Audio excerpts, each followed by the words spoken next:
आज जब आप अपने दफ्तर जाते हैं तो बायोमेट्रिक अटेंडेंस लगाते होंगे।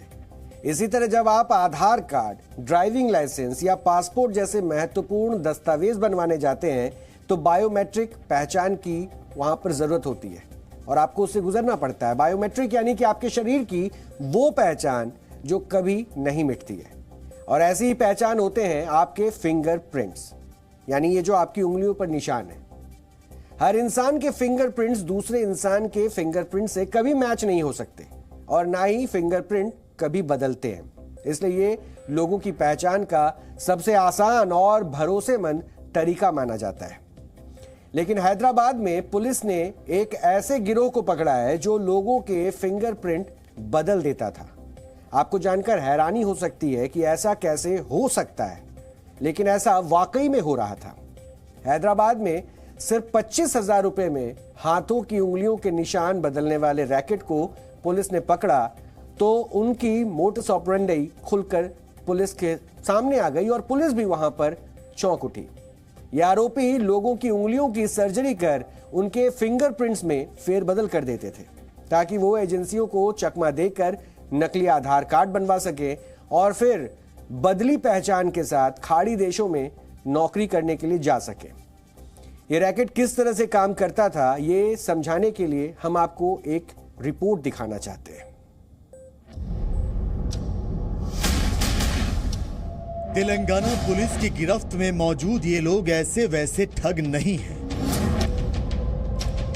इनकी कारस्तानी सुनकर आप भी हैरान रह जाएंगे, क्योंकि ये नटवरलाल लोगों के फिंगरप्रिंट बदलने का रैकेट चलाते थे।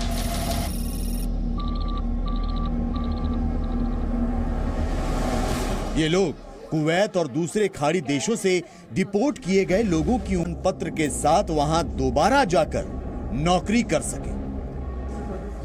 गैंग पकड़ी है। बेसिकली ये वायएसआर कड़प्पा डिस्ट्रिक्ट या तिरुपति से बिलोंग करते हैं। इन लोगों को एक कुवैत से रिटर्न आया आदमी मिला जिसने बताया कि उसको वापस भेजा गया वीसा एक्सपायर होने के बाद। तो दोबारा जाने के लिए वो श्रीलंका जाके उसने श्रीलंका में अपने फिंगर टिप्स पे सर्जरी की। फिंगर टिप्स में सर्जरी करने के बाद में तकरीबन 8 महीना से 1 साल लगता है कि दोबारा अपने पुराने प्रिंट वापस आ जाए। उस पीरियड जो रहता है वो म्यूटिलेटेड टाइप ऑफ फिंगरप्रिंट रहते हैं। फिंगरप्रिंट सही तरीके से नहीं आते उस पीरियड में। उस पीरियड को ये लोग एडवांटेज लेके उस पीरियड में अपना आइडेंटिटी ये लोग चेंज कर रहे हैं। उस पीरियड में फिर से फिंगरप्रिंट ये करके ये लोग अपने आइडेंटिटी बनावट ये करके फिर से वो लोग कुवैत वीसा को अप्लाई करके ये दोबारा कुवैत जा रहे हैं। पुलिस के मुताबिक आरोपी केरल और राजस्थान में ऐसी 11 सर्जरी कर चुके हैं और पकड़े जाते वक्त भी वो कुछ लोगों की सर्जरी करने की तैयारी में थे। ये जो 2 मेन आरोपी है, जो मुनेश्वर रेड्डी और जो वेंकट रमना, इन दोनों ने यहाँ से आंध्र प्रदेश से वो लोग राजस्थान भी गए। वहाँ पे 2-3 लोगों पे उसने सर्जरी किया उन्होंने। उसके बाद केरला गए, वहाँ पे 6 लोगों पे सर्जरी किया और यहाँ पे आंध्र में ये लोगों ने 3 लोगों के फिंगर टिप से सर्जरी किया था। पुलिस के अनुसार कुवैत जैसे देशों में पहचान के लिए सिर्फ फिंगरप्रिंट का ही इस्तेमाल होता है और ये सिस्टम की इसी खामी का फायदा उठा रहे थे। कुवैत में जो वहाँ पे वीसा के पॉलिसीज वगैरह है, वहाँ पे खाली फिंगरप्रिंट्स लेते हैं।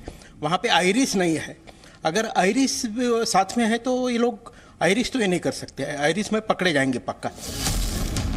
हालांकि फिंगरप्रिंट एक्सपर्ट्स के मुताबिक किसी इंसान के फिंगरप्रिंट पूरी तरह कभी नहीं बदले जा सकते और ऐसी कोशिशें उनके लिए नुकसानदेह साबित हो सकती हैं। Fingerprint is a nature's gift. Fingerprint will never change in life. ये लोग कैसा सोचे कि फिंगरप्रिंट चेंज कर सकते हैं और कैसे पकड़े गए सर?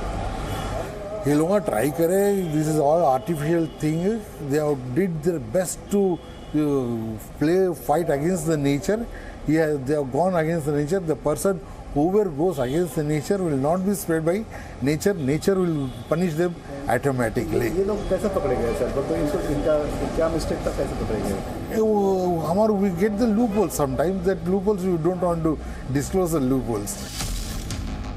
अब पुलिस आरोपियों से पूछताछ कर इस रैकेट से जुड़े बाकी लोगों का पता लगाने में जुटी है ताकि भविष्य में ऐसी घटनाओं को रोका जा सके। हैदराबाद से प्रसाद भोसेकर के साथ ब्यूरो रिपोर्ट, जी मीडिया। कहते हैं कि हाथ की लकीरें मिटाई नहीं जा सकती और ना ही किस्मत बदली जा सकती है, लेकिन ये आरोपी लोगों की उंगलियों की लकीरें मिटाकर उनकी किस्मत बदलने का कारोबार कर रहे थे। लेकिन आज उनकी अपनी किस्मत उन्हें जेल की सलाखों के पीछे पहुंचा चुकी है।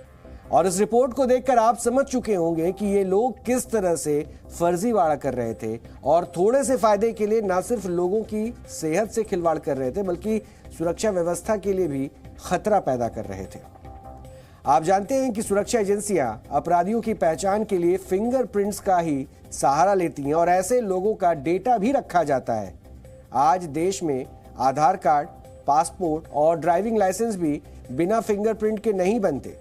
यहां तक कि सिम कार्ड लेने के लिए भी आपको अपनी उंगलियां या फिर अंगूठों के निशान देने होते हैं। और ये सब इसलिए किया जाता है ताकि इन दस्तावेजों का गलत इस्तेमाल ना हो। क्राइम सीन पर भी पुलिस सबसे पहले फिंगरप्रिंट्स के ही निशान को ढूंढती है और इन्हीं के सहारे अपराधियों को पकड़कर सजा दिलाए जाने के बाद सैकड़ों मामले भी ऐसे देखने को मिल जाते हैं।